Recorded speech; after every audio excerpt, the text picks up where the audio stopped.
W4 series in for major service. Let's get it done. First thing we need to change, it's the spark plugs. We have to remove the engine cover.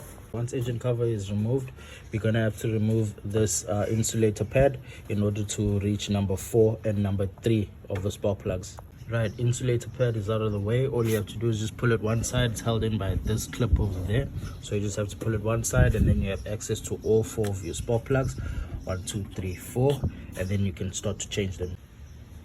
Next, what you're gonna want to do is to remove all of the plugs. It's quite easy but very tricky at the same time. Just use a flat and pry out this white clip, go underneath and then push it out like that, and then press it once it's out, and then it should come out like so.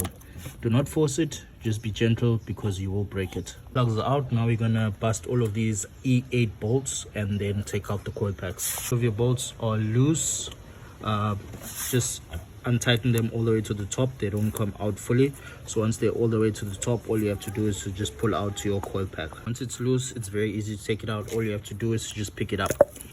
There you go, 1 down, 3 more to go. All of the coil packs are out. There they are, all in order. You're gonna need a 14 multi-spline socket in order to remove the spark plugs. It's got some good burn mark. Number 1 is out, so as we take it out, we're gonna put a new one as well. The spark plug has been gapped to manufacturer specification. We're fitting iridium plugs. These cost 250 rand each, so it's about 1000 rand for 4 by the agents. You could, once you're done fitting number 1, just like I am done, put back the coil pack. This is coil pack number 1, so put it back just how you took it out, and then tighten it down. And then you're done with number 1. Then you're going to repeat the same process for number 2, 3 and 4. Plugs fitted.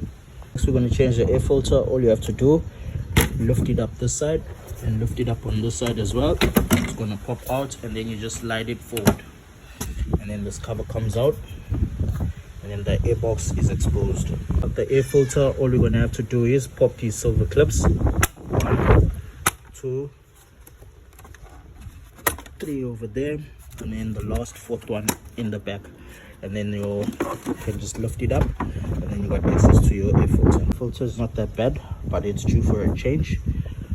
The air box is quite dirty, so let's get it done. New filter going in. New filter has been fitted. Now we're just going to put the air box back and then put back the 4 clamps. Box fitted, closed up. So now we're going to change the cabin filter. It's held in by 2 10s. One right there, and then there is another one. Sorry for the darkness. There's also another one right there. The 2 10 bolts are out. All you have to do is just pry it on the side like so. Let that drop down. You can just disconnect the plug over there and then carry on. This is unplugged. Just put it one side. Next, you're gonna come down here, and then you've got 3 torque screws that you're gonna take out. So it's 1, 2, those silver ones, and then there's the last one, the 3rd one over there. So you're gonna take out all of those silver screws, and then you're gonna drop the cover. Once all 3 screws are out, you can just lift down, pull down the cover like so, and then you'll get access to your cabin filter. Okay, cabin filter is out. It's also quite dirty. Yeah, it's quite dirty. I was expecting it to be a little bit cleaner because the agents were servicing this car, but yeah, nonetheless, let's put in the new one. Buying good aftermarket parts, they come with manuals. Man filter comes with a manual on how to remove the filter and also put it in. Nonetheless, here's our new filter. Let's get it done. Once you have fitted the 2 top pieces of your filter, all you have to do is just push it in. Very easy. And then put back the cover. Right, once you have secured your cabin filter cover on nicely, all you have to do is to just put this plug back and then put back these 2 10s and then put the cover back. Done. Cabin filter sorted out. Right, so now we're going to change the serpentine belt. Very easy. All we have to do is disconnect this air duct hose. It's connected right there in the bottom, and we're also going to disconnect unloosen these 3 Torx bolts that are holding it to the throttle body over here, and then we're going to disconnect the mass airflow sensor as well as the air temperature sensor, and then everything that's on the way, including this cover here, and then we'll get access to the serpentine belt. So I've managed to move everything out of the way. So now we're just going to take out our serpentine belt. Here's our tensioner here. You just tighten it clockwise so that the belt loosens and the tensioner loosens up, and then you just lock your tensioner over there with a locking pin. Right, so I've put my locking pin over there on the lock. So now the serpentine belt is loose, so we're just going to remove it and put in the new one. Serpentine belt out, new serpentine belt going in.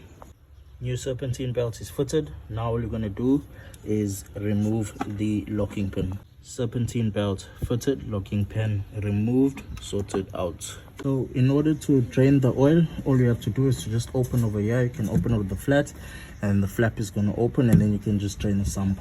So oil filter is located here in the top, so I just loosened it. It's a 27 head, so I just loosened it and put it one side so the oil can drain on the filter so long while I drain the oil pan. Filter out, new filter going in. Oil is topped up, oil filter is changed, everything is done. We just need to put back the cover and put up back the engine cover. Service is finally done, everything is in its place. So service is done, just need to clean up the car and it can be on its way.